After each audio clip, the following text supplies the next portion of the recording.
Sir ನೀವು ಹೇಳ್ಬೇಡ್ರಿ, ನೀವು ಹೇಳ್ಬೇಡಿ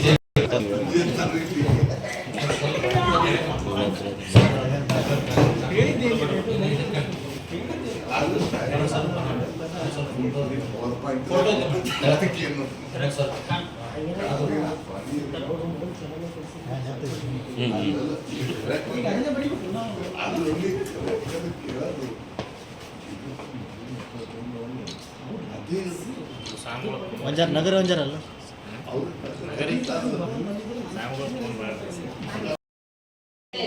ಯಾವ ವಿಷಯ ಅದ್ರ ಏನ್ ತಪ್ಪು ಬಂದದ ಅಂತೇಳಿ. ಯಾಕಂದ್ರೆ ಸಿಗೋರ್ ಗೊತ್ತಿರ್ಬೋದು, ನಾನು ಅಜ್ಜಾರ್ನ 2 ಸಲ ಕರ್ಕೊಂಡ್ ಬಂದಿದ್ದೆ ತಮ್ಮ ಕಡೆ. ಅದು ಹೆಡ್ ಚೇಂಜ್ ಮಾಡಿದಾರೆ ಅಷ್ಟೇ ಅವರು. ಯಾಕಂದ್ರೆ ಅದನ್ನ ಅವ್ರು ಆಲ್ರೆಡಿ ಅಪ್ರೂವಲ್ ಆಗ್ಯದ, ಹೆಡ್ ಚೇಂಜ್ ಮಾಡ್ಯಾರ ಅಂತ ನೀವು ಹೇಳಿದ್ವಿ. ಹೆಡ್ ಚೇಂಜ್ ಮಾಡಿದ್ರೆ ಯಾಕೆ ಗೃಹಲಕ್ಷ್ಮಿ ಹಣ ಜಮಾ ಆಗಿಲ್ಲ ಅಂತೇಳಿ ಅದನ್ನ ನೀವು ಅವ್ರಿಗೆ ಹೇಳ್ಬೇಕಾಗಿತ್ತು. ಆಮೇಲೆ ಅವ್ರೇನ್ ಹೇಳಿದಾರ, ಯಾವ ಸದಸ್ಯರು ನಮ್ಗೆ ಭೇಟಿಯಾಗಿಲ್ಲ ಅಂತ ಹೇಳಿದಾರ. ಆ ಒಂದು ಫಲಾನುಭವಿಯನ್ನ ನಾನು 2 ಸಲ ತಮ್ಮ ಆಫೀಸ್ ಕರ್ಕೊಂಡ್ ಬಂದಿದ್ದು ಬೋಧ ಸಿಡಿಕೋ ಸಾಹೇಬ್ರು ಗಮನಕ್ಕದ.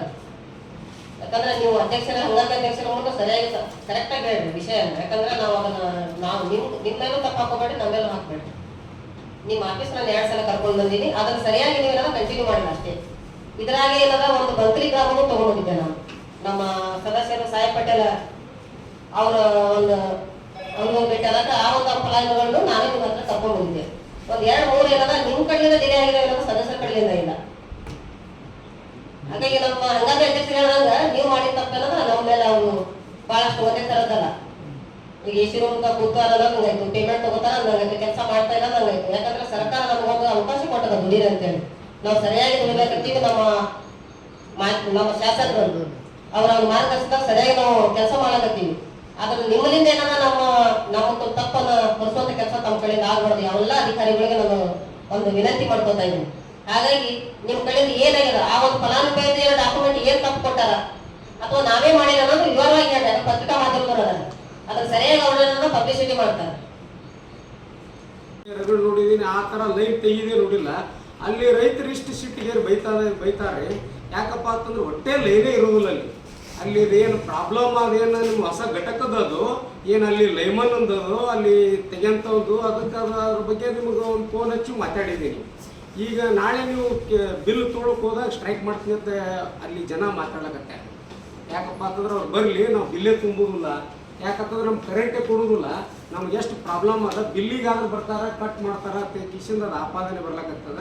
ಅದಕ್ಕೆ ಕೆಲವೊಂದು ಜನ ನನಗೆ ಭೇಟಿಯಾದಾಗ ನಾನು ನಿಮ್ಗೆ ಅದಕ್ಕೆ ಫೋನ್ ಹಚ್ಚಿ ಮಾತಾಡಿಂದಾದರೂ ಅದು ಸರಿ ಹೋಗಿಲ್ಲ. ಅದರ ಪ್ರಾಬ್ಲಮ್ ಏನನ್ನೂ ನೀವು ಹೇಳಿಲ್ಲ. ನನಗೆ ಬರೀ ಅವನಿಗೆ ಮಾತಾಡ್ತೀನಿ ಅಂದರೆ ಅವಂತರೂ ಸ್ವಿಚ್ ಆಫ್ ಇಟ್ಟಿದ್ದ, ನೀವು ಹಚ್ಚಿ ನೋಡಿರ್ಬೇಕು. ನಾನು ಹಚ್ಚಿದೆ ಅವನಿಗೆ ಸ್ವಿಚ್ ಆಫ್ ಇಟ್ಟಿದ್ದ.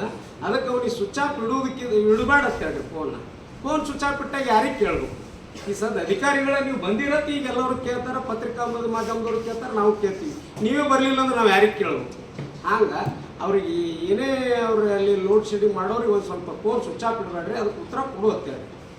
ಅದಕ್ಕೆ ಅದನ್ನು ಸರಿಪಡಿಸ್ರಿ. ಯಾಕಂತಂದ್ರೆ ಆ ಭಾಗದ ಜನರು ಸ್ವಲ್ಪ ಭಾಳ ತೊಂದರೆ ಇಲ್ಲದ, ಲೈನ್ ಇಲ್ಲ ಅಂತೇಳಿ ಅದನ್ನು ಸರಿಪಡಿಸ್ರಿ. ಸದಸ್ಯರಲ್ಲಿ ಸ್ವಲ್ಪ ಇಲ್ಲ ಒಂದು ಅವರ ಮನೆಯ ಒಂದು ಆಹಾರ ಧಾನ್ಯ ವಿಚಾರದಲ್ಲಿ 30% 50% ಅಂತೇಳಿ ಕೋಲ್ಕತ್ತಾದ ಒಂದು ನಿಕೋರ್ ಅಸೋಸಿಯೇಟ್ ಅಂತ ಸಂಸ್ಥೆಯೊಂದು ಸಮೀಕ್ಷೆ ಮಾಡ್ತದೆ. ಇದು ಎಲ್ಲ ನಮ್ಮ ಇಡೀ ರಾಜ್ಯ ಸರ್ಕಾರಕ್ಕೆ ಒಂದು ಹೆಮ್ಮೆಯ ವಿಷಯ. ಮೊಟ್ಟಮೊದಲಿಗೆ ನಿಮ್ಮ ಇಲಾಖೆ ನಾವೆಲ್ಲರೂ ಸದಸ್ಯರ ವತಿಯಿಂದ, ಅಧ್ಯಕ್ಷರ ವತಿಯಿಂದ, ಎಲ್ಲ ಪತ್ರಿಕಾ ಮಿತ್ರರಿಂದ ಮೊಟ್ಟಮೊದಲಿಗೆ ಅಭಿನಂದನೆ ಸಲ್ಲಿಸ್ತೀವಿ. ಜೊತೆಗೆ ಲಾಸ್ಟ್ ಟೈಮ್ ನಿಮ್ದು ಇದರ ಡಿಪಾರ್ಟ್ಮೆಂಟ್ ಅವ್ರು ಬಂದಾಗ ಕೆಲವೊಂದಿಷ್ಟು ಒಂದು ಜನರಲ್ಲಿ ಒಂದು ರಿಕ್ವೆಸ್ಟ್ ಮಾಡ್ಕೊಂಡಿದ್ದಾರೆ ನಾವೆಲ್ಲರೂ, ಅಧ್ಯಕ್ಷರಲ್ಲಿ ನಾವಿರಲಿ. ಅಲ್ಲಿ ನಿಮ್ಮಲ್ಲಿ ಬಸ್ ಸ್ಟಾಪ್ ಒಳಗ CC ಕ್ಯಾಮ್ರಾ ಇಲ್ಲ, ಇದ್ರೂ ಕೂಡ ಸರಿಯಾದ ಚಲಾವಣೆ ಇಲ್ಲ, ಕ್ಲಿಯರ್ ಇಲ್ಲ. ಈಗ ಅಲ್ಲಿ ಜನ ಒಂದು ಸಾಮಾನ್ಯವಾಗಿ ಕಳತನ ಆಗುತ್ತಾವ, ಮಹಿಳೆಯರು ಬಂಗಾರ ಅದೆಲ್ಲ ಇದು ಸರ್ವೇ ಸಾಮಾನ್ಯ ಆಗ್ಬಿಟ್ಟು. ಆ ವಿಚಾರವಾಗಿ ಆಕ್ಚುಲಿ ನಾವು ಕೇಳಬಾರ್ದು. ಆದ್ರೂ ಸುತ್ತ ಒಂದು ಜನರಲ್ಲಿ ಒಂದು ಜನಸಾಮಾನ್ಯ ಹಿತದೃಷ್ಟಿಯಲ್ಲಿ ಒಂದು ಪ್ರಜೆಯ ಒಂದು ಲೆಕ್ಕದಲ್ಲಿ ತಾಲೂಕಿಂದ ಅದೊಂದು ರಿಕ್ವೆಸ್ಟ್ ಮಾಡ್ಕೊಂಡಿದ್ದಾರೆ. ನಿಮಗೆ ಸ್ಪೆಷಲಿ ಒಂದು ಒಳ್ಳೆ CC ಕ್ಯಾಮ್ರಾ ಅಳವಡಿಕೆ ಮಾಡಿದೆ ಅಂತ ಹೇಳಿ ನಿಮ್ಮ ಇಲಾಖೆ ವತಿಯಿಂದ. ಅದು ಇವತ್ತಿನವರೆಗೂ ಆಗಿಲ್ಲ ಸರ್. ಮಾಡಿದ್ವಿ ಸರ್. ಇಲ್ಲ ಸರ್ ಇಲ್ಲ ಇವತ್ತೇ ರಿಪೇರಿ ಇಲ್ಲ ಸರ್, ಅದು ಕ್ಲಿಯರೆನ್ಸ್ ಬೇರೆ ಲೆನ್ಸ್ ಹಾಕ್ಬಿಡ್ವಿ, ಬೇರೆ ಇದನ್ನೇ ಮಾಡ್ಬಿಡ್ರಿ ಅಂತ ಹೇಳಿದ್ರು. ಅದೇ ದೊಡ್ಡ ನಮ್ಮ ಮಾತು. ಸಂಸ್ಥೆಯಿಂದ ಖಾಸಗಿಯವರಿಗೆ ಟೆಂಡರ್ ಮಾಡಿದ್ವಿ ಸರ್ ಅದು. ಸರಿ ಸರ್. ಈ ಟೋಟಲ್ KKRC ಅಂತ ಬರ್ತದೆ ಸರ್, ನಮ್ಮ 9 ಡಿಸ್ಟ್ರಿಕ್ಟ್ ಇಂದ ಟೋಟಲ್ ಎಲ್ಲ 9 ಡಿವಿಷನ್ಸ್ಗೆ ನಾವು ಪ್ರೈವೇಟ್ ಆಗಿ ಟೆಂಡರ್ ಕೊಟ್ಟಿದ್ದೀವಿ. ಅವರೇ ಮೇಂಟೈನ್ ಮಾಡ್ತಾರೆ. ಸ್ವಲ್ಪ ಟೆಕ್ನಿಕಲ್ ಲೈನ್ ಫ್ಲಕ್ಚುಯೇಟ್ ಆಗಿ ಸಮಸ್ಯೆ ಆಗಿ ಸುಟ್ಟಿತ್ತು ಸರ್, ಅದೆಲ್ಲ ಮಟೀರಿಯಲ್ಸ್ ಸುಟ್ಟಿದ್ದಾಗಿತ್ತು. ಮತ್ತೆ ರಿಪೇರಿ ಮಾಡಿಸಿದ್ವಿ ಸರ್. ಸ್ವಲ್ಪ ಆಸನದ ವ್ಯವಸ್ಥೆ ಒಂಚೂರು ನೋಡ್ರಿ ಅಂತ ಹೇಳಿ. ಯಾಕಂದ್ರೆ ಸದಾ ಬಸ್ ಅಂತೂ ಯಥಾ ಪ್ರಕಾರ ಹೋಗ್ತಿರ್ತದೆ ಬಂದಿರ್ತದೆ, ಪ್ಯಾಸೆಂಜರ್ಸ್ ಏನ್ ಸಮಸ್ಯೆ ಇಲ್ಲ, ಎಲ್ಲ ಒಳ್ಳೇದದ. ಬಟ್ ಅಲ್ಲಿರುವಂತ ಒಂದು ಪ್ಯಾಸೆಂಜರ್ಸ್ ಗಳಿಗೆ ಅಲ್ಲಿ ಕುಂತಿರ್ತಾರ, ಅವ್ರಿಗೆ ಕೈಕಾಲು ಇದೆಲ್ಲ ಸಮಸ್ಯೆ ಇರ್ತಾವ. ಆಸನ ವ್ಯವಸ್ಥೆ ತುಂಬಾ ಹಾಳಾಗಿದೆ. ಅದು ಒಂಚೂರು ಏನಾದ್ರು ನಿಮ್ ಇಲಾಖೆಯಿಂದ ಏನಾದ್ರು ಮಾಡೋದಾಗ್ತದೆ ಅಂದ್ರೆ ಮಾಡ್ರಿ ಅಂತ. ಈ ಮುಂಚೆ ಕಡಿಮೆ ಇತ್ತು ಸರ್. ಲಾಸ್ಟ್ ಟೈಮ್ ಮಿನಿಸ್ಟರ್ ಇಲ್ಲ, ಈಗ ಏನಾಗ್ತಾವ ಸರ್, ಯಾರೇ ಮಿನಿಸ್ಟರ್ ಬರ್ತಾರ, CM ಬರ್ತಾರ, MLA ಅವ್ರು ಬರ್ತಾರ ಅಂತ ಹೇಳಿ ಕೆಲಸ ಮಾಡೋದು ಸರ್. ಇದು ಆ ವಿಷಯ ಕೆಲಸ ಮಾಡೋದು ಸಮಸ್ಯೆ ಆಗ್ತಾ ಸರ್ವೇ ಸಾಮಾನ್ಯವಾಗಿ ಮೂರನೇದು ಕಂಪಲ್ಸರಿ ಕಂಪ್ಯೂಟರ್ ಡಾಟಾ ಅಂತ ಹೇಳಿದ್ರು. ನೀವು 3 ಪ್ರೊಸೀಜರ್ ಫಾಲೋ ಮಾಡಿದ್ರಿ ಸರ್. ನೀವು ಎಲ್ಲ ತಂತಾನೆ ಎಲ್ಲಾನು ಮೊನ್ನೆ ಏನು ಅಕ್ಕಿ ಗಿಕ್ಕಿ ಇವೆಲ್ಲ ದಾರಿ ಬರ್ತಾವ. ಒಂಚೂರು ಇವು 3 ವಿಷಯದಾಗ ನೀವು ಸ್ವಲ್ಪ ಟೈಪ್ ಮಾಡ್ಬಿಡ್ರಿ ಅವ್ರಿಗೆ. ಮಾಡ್ಲಾ ಅಂದ್ರೆ ನಿಮ್ ಲೈಸೆನ್ಸ್ ಇರತ್ತ ಅಂತ ಹೇಳ್ಬಿಟ್ರೆ ಅದ್ರಾಗೇನು ಎರಡನೇ ಮಾಡ್ತೀವಿ. ಇಲ್ಲ ಸರ್, ಈಗಾಗಲೇ ನಾವು ಒಂದು ನೋಟಿಸ್ ಕೊಟ್ಟಿವಿ ಸರ್ ಅವರಿಗೆ. ಹಂತವಾಗಿ ತಾವು ಹೇಳ್ದಂಗ ಮಾಡ್ತಾ ಇದೀವಿ. ಇಲ್ಲ, ಅದೊಂದು ನಾವು ಪ್ರತಿ ಸರ್ತಿ ನಿಮಗೆ ಕೇಳಿ ಕೇಳಿ ಕೇಳಿ ನಮಗೂ ಒಂಥರ ಮನಸ್ಸಿಗೆ ಇರೋದು.